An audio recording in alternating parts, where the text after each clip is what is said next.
Hello, so good to be with you today. At each passage of life, from youth to old age, graduations, baptisms, weddings, new babies, retirement, we hear the line, "This is not an end, but a beginning." Well, since a good definition of wisdom is to begin with the end in mind, let's take a moment to look at the end. Jesus told us in Matthew 24 and verse 30, "Then will appear the sign of the Son of Man in heaven, and then all the peoples of the earth will mourn when they see the Son of Man coming on the clouds of heaven, with power and great glory. And he will send his angels with a loud trumpet call, and they will gather his elect from the four winds, from one end of the heavens to the other."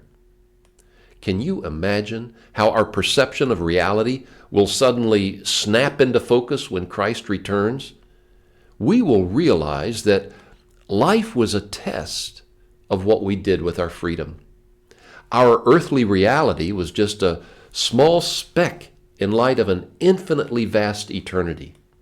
On Christ's return, most people will say, "Oh no!"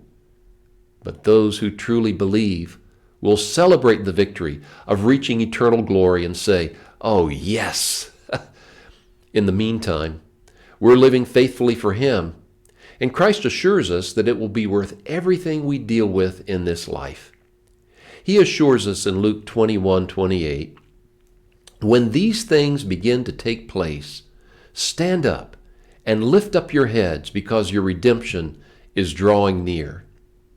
Now, whether you've entered a new stage of life or become a new Christian, or if you're finally getting serious about your walk with God, keep the end in mind.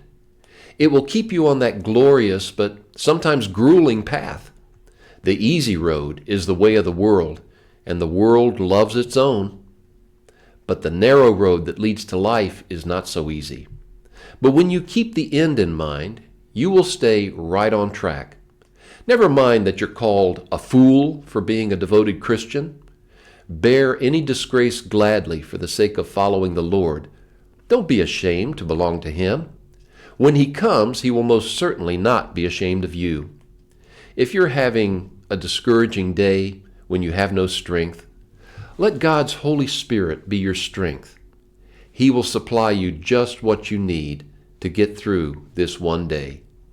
He hears your cry for help. Stand up. Lift up your head. You're going to reach your ultimate victory. I want to thank you for joining today's devotional. And if you felt inspired, subscribe for more daily reflections and hit that bell icon to stay updated. And maybe share this with someone who needs comfort. Until next time, peace and blessings. Take care, and we'll see you at the next devotional.